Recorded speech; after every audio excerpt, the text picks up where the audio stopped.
Greetings, ladies and gentlemen, and welcome to this latest edition of Tales from Outer Space, where I take stories from across the internet and read them for your entertainment. This particular story is called The Smell of Raspberries, written by Dark Prince 010. Seriously, all of the nebulas, that one was your favorite? April nodded. Yep, not even close.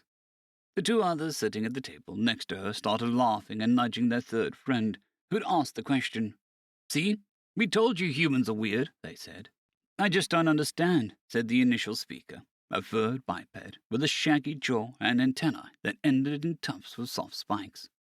Our species and the humans see a similar slice of the EM spectrum, and for us, the clouds just look like boring and white. Sure, there are some pretty swirls and such in what you humans call the UV, but that's not even invisible to you anyways. Is this some kind of human joke? April shook her head. For me personally, that's still my favorite. Really? Compared to, say, the one we saw last week with all the beautiful browns, reds, yellows swirled through the light. April wrinkled her nose. But it smelled like ass. Literally, it smelled like waste products. Wait, really? Yes. Biological excretion and waste in my world, and for most species, tend to be pretty heavy in sulfur and thiol compounds.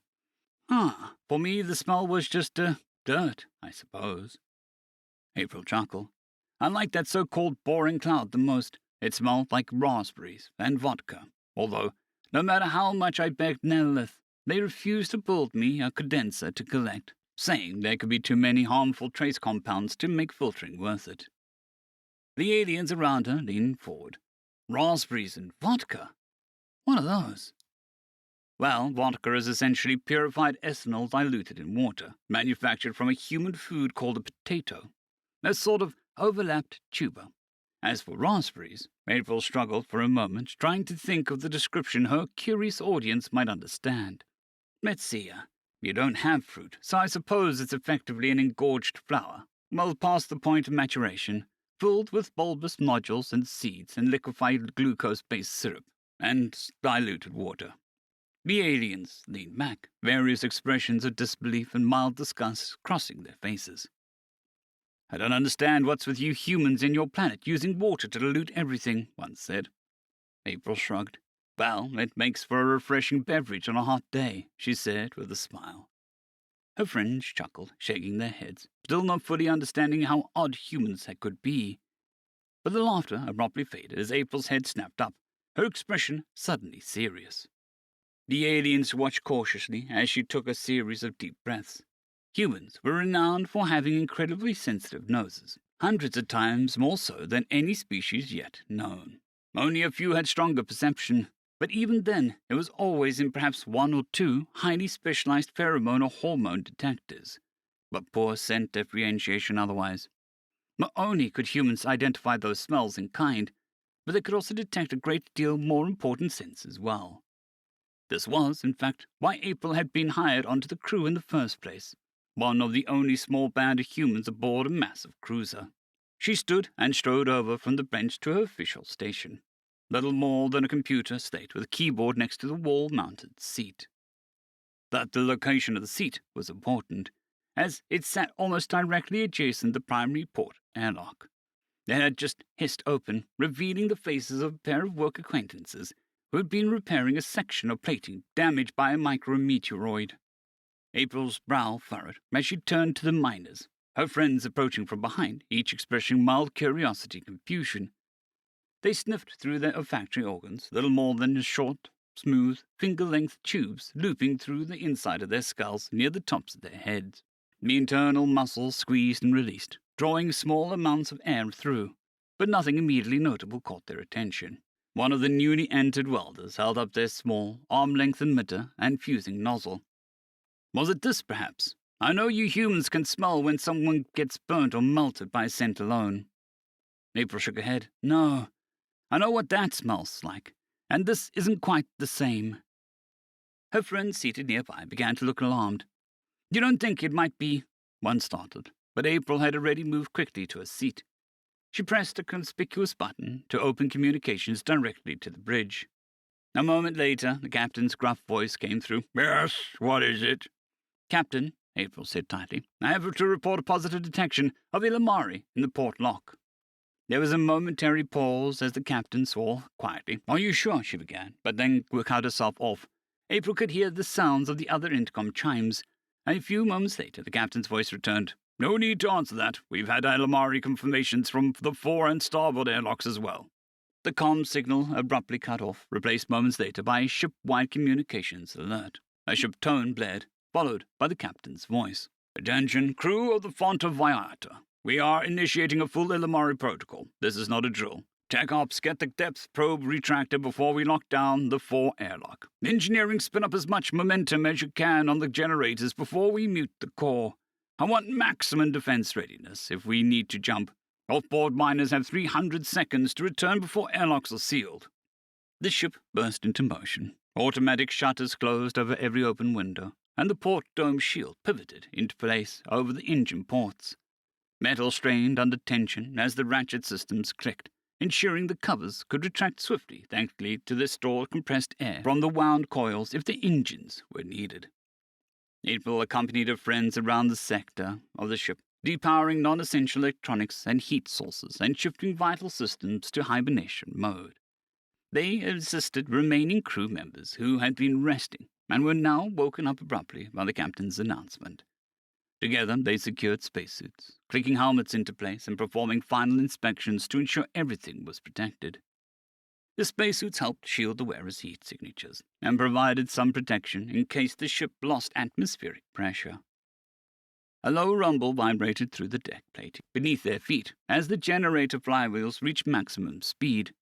April's gaze flicked to her crewmates, and she grinned. "Trust me, if we need them, you'll get both safety and a show." Then she returned to her station.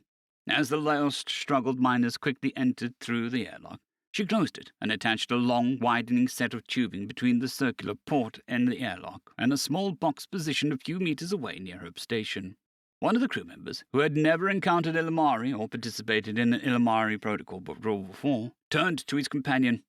"Why is that connected to the exterior airlock? Wouldn't that—" His voice was cut off by the captain's command. "Effective immediately. We're in full lockdown. Call systems only. Stay away from windows and airlocks as much as possible." The more experienced crewman pointed to a small box attached to a hose, intersecting it before it reached April's suit. Leaning forward, April pressed a series of commands on the control panel atop the box.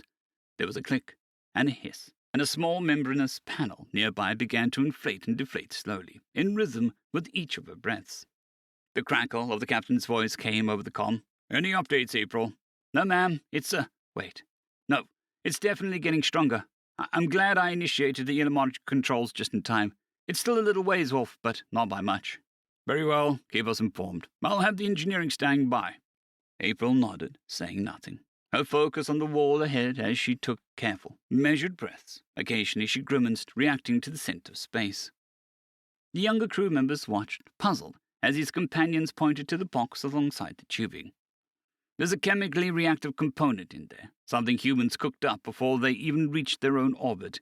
It generates breathable oxygen, maintaining a pressurized environment and letting her monitor the smell of space outside." "But what is an Illimari, and why does it need its own protocol?" a naive crewman asked. The other alien chuckled darkly. "I sincerely hope you don't have to find out." The ships fell nearly silent, save for the soft hiss of breaths and the gentle creak of the plating in the wall struts. Another minute passed, and the aliens began to relax slightly. Suddenly, April leaned over, coughing and gagging. She wrenched the vent port from her suit and slammed her fist into the communications button, sending a ringing alert chime across the ship. Lights brightened instantly as the captain's voice barked, "Full power to the engines immediately! Spin the generators and give it every ounce of unused power! Put us in the other side of the sector!" April, still on her hands and knees, gagged and coughed, taking deep lungfuls of air. Her two friends rushed over, helping her to her feet, and she looked up at them with a small, grateful smile. The young crewmate picked up the end of the device attached to the human's suit. Curious, they leaned over to sniff just as the ship began to lurch and alarms blared around them. There was no discernible smell, only a faint breeze from the mechanism's pumps, yet something about it tickled their olfactory tube in an unsettling way. It wasn't that there was no smell, but there was something there that they couldn't immediately notice or recognize. But it sent a shiver down their spine to the tip of their tail. Instinctively, They tossed the source of the faint, ominous null odor away. Suddenly, the ship rocked under their feet as it had struck something in an otherwise empty stretch of space. "Is that the novice started to say, but their words caught in their throat as the ship lurched again. Damage alerts bleared across the comms. "I need more power to the generator. More, damn it! Pull from the engines if you have to." Captain's voice barked over the communications layer, rising above the shouts and alerts and status reports from the bridge crew. April quickly made her way to her station, securing herself with the seat's buckles. The two aliens followed suit, fastening straps and webbing across their furred, uniformed chests. They braced themselves against the bulkhead a few paces from the airlock.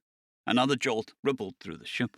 The elder alien nudged the panicked younger crewmate, saying, "The shutters are unlocked. If you want a glimpse of an anomaly for yourself, now's the time." The younger alien glanced out at the nearby portal. At first, they only saw stars, the usual view of open space. But then the darkness seemed to grow, and points of light began to dim. Slowly, first, then rapidly, until nearly every glint of the sky had been swallowed by some vast, unseen presence. "Any moment now," the Eldar said. Suddenly a flash of beautiful streaking green lights danced along the hull of the ship. The lights didn't reveal the shape, but after a moment the missing stars reappeared, as if the vast darkness that had obscured them had fled. The older alien, breathing heavily, joined the others at the window, sighing in relief as the stars returned to view. They turned to April. "I'm glad you were able to warn us it was coming." April smiled and shrugged modestly. "Really, it's something any human could do. Turns out pretty much all of us can smell the presence of Illimari."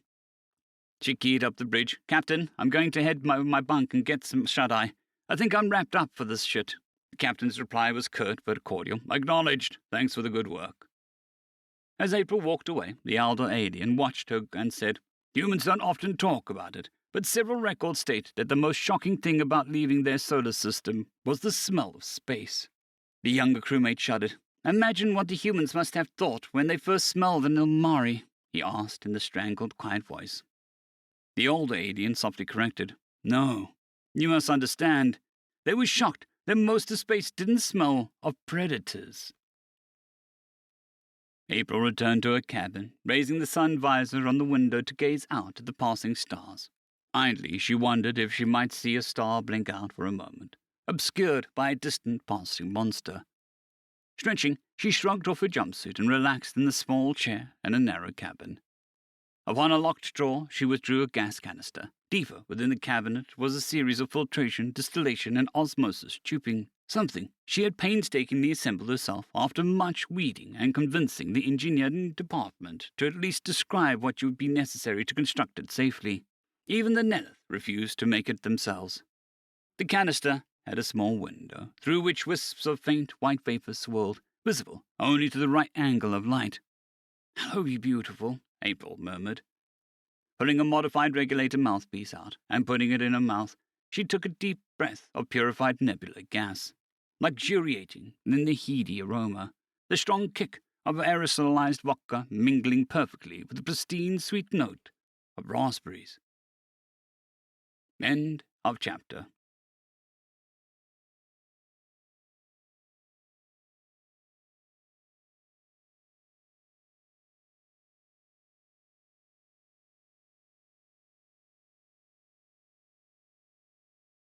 I'd greatly like to thank our Tier 5 channel members, Caspar Arnholtz, John Creighton, Manatharia, 050, Dragzoon WRE, and Elijah Silvercross.